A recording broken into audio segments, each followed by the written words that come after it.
Okay, in this video we're going to talk about the connective tissue. So connective tissues are the most abundant and widely distributed tissues of your body. Their major functions are involved with binding and support, hence the name connective tissue. You can think about this as being like the glue or filler material of your body.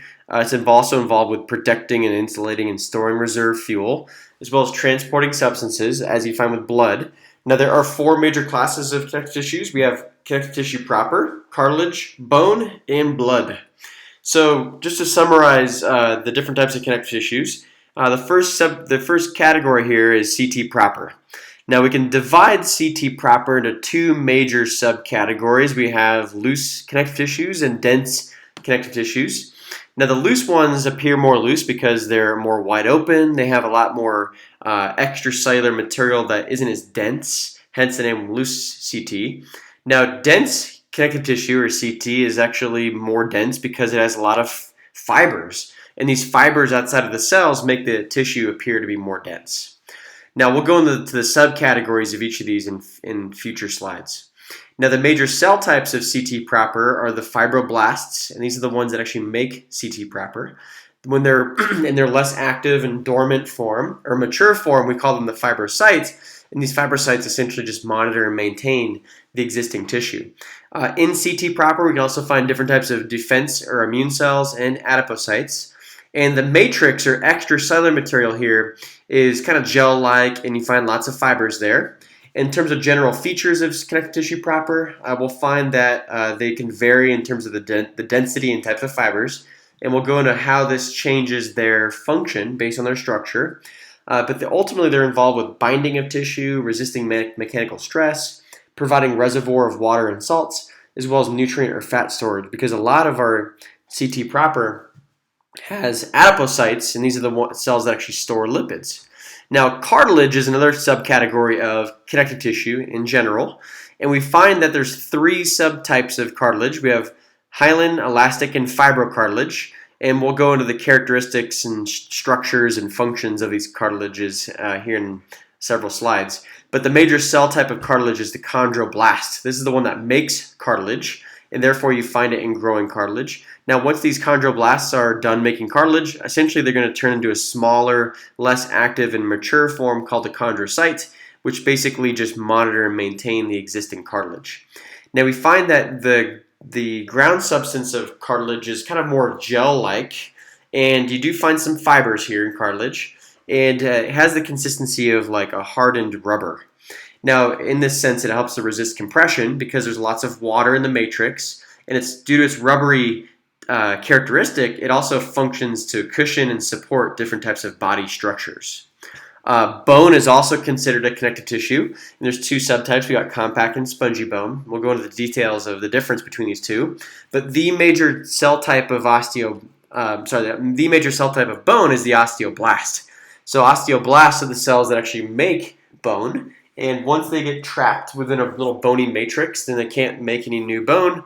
Essentially, they've turned into what we call an osteocyte, which, like the chondrocytes and fibrocytes, basically just monitor and maintain the existing tissue.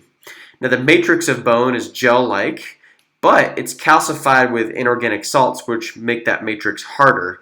We find that bone has a lot of collagen fibers, which give it kind of a tough characteristic.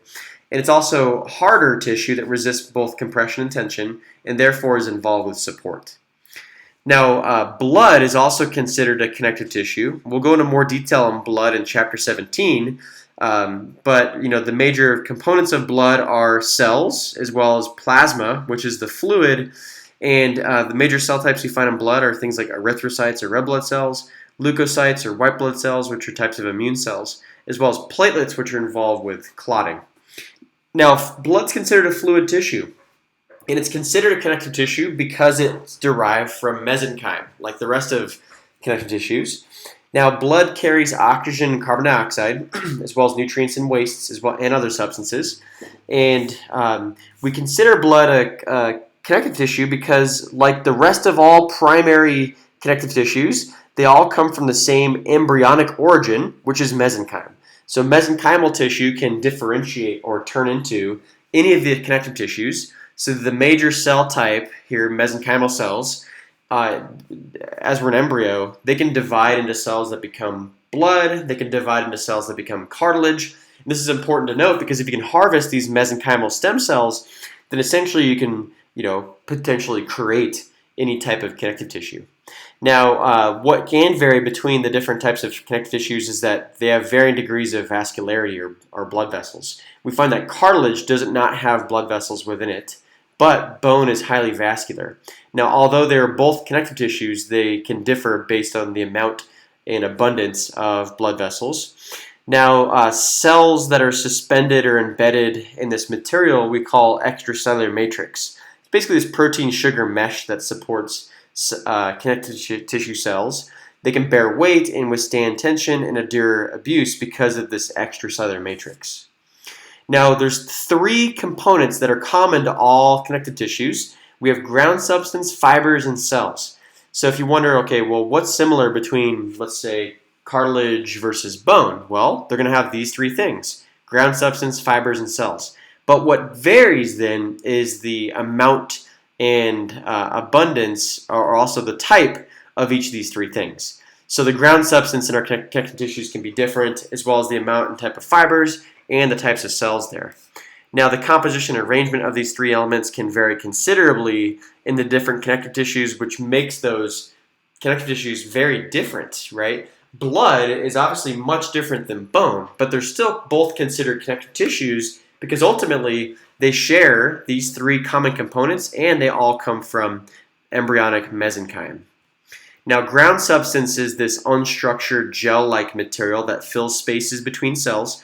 It's a medium for solutes to diffuse through, and you find this in, basically all connective tissues. Now, the components of ground substance are interstitial fluid, which is tissue fluid, cell adhesion proteins, which serve as a glue or attachment for cells, proteoglycans, which include things like chondroitin sulfate and hyaluronic acid, and these are involved with helping to trap water that actually gives these tissues a certain amount of viscosity or kind of gel-like characteristic.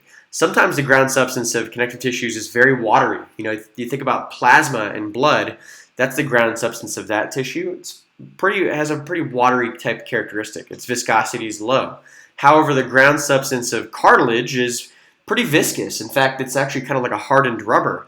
And even the ground substance of bone is really hard because it's mineralized ground substance. So even this ground substance can vary quite a bit between the different types of connective tissues. Now, we find that all connective tissues have fibers as well, including collagen, elastic, and reticular. The collagen fibers are the strongest and the most abundant. Tissues that have a lot of collagen are going to be tough because they provide high tensile strength. This differs from the elastic fibers because these elastin proteins allow for stretch and recoil. So if a connective tissue has a lot of elastic fibers, we're going to say it's more elastic. It could be stretched and then recoil back to a resting shape. And then the reticular fibers are kind of an intermediate characteristic. They're not quite as strong as collagen.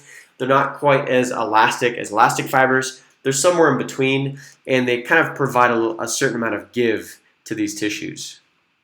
Now, the cells of these connective tissues can vary as well. Now, the blast cells are the immature form that actively secrete ground substance and extracellular material, and these are the ones we say that actually make the connective tissue itself. So fibroblasts are the ones that make CT proper, chondroblasts are the ones that make cartilage, and osteoblasts are the ones that make bone. Now, we find that there are hematopoietic stem cells in bone marrow that make blood. They don't have a blast in their name, but these are the cells that make those respective connective tissues. Now, once these are done creating those connective tissues, they're going to turn into a type of cell called a site. Now, all of your sites come from blasts because they're the mature, less active form of the blast cell.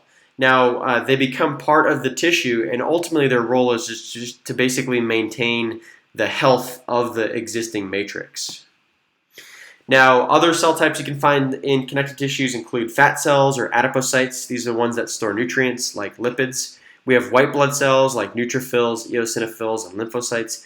These are resident cells that can actually respond to tissue injury or infection.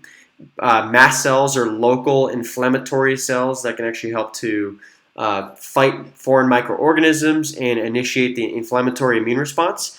And then macrophages are the phagocytic cells that are also immune cells, but these ones eat dead cells and microorganisms and therefore obviously play a role in immune function. So just looking at a general connective tissue, remember all connective tissues have three major things: fibers, cells, and ground substance. You can see there's a lot of fibers here, and the fibers are just these long strands that kind of intersperse all throughout the tissue. Okay, we find that there's a blood vessel here in this connective tissue. Remember, these can vary in quantities within connective tissues. And then we have lots of different cell types. We have fat cells or adipocytes, mast cells and neutrophils and lymphocytes and macrophages, which are all different types of immune cells. And then we also find a fibroblast here. And if there's a fibroblast here in this tissue, then we say that this is an example of connective tissue proper, because fibroblast is the major cell type of CT proper. However, other connective tissues can potentially look like this as well.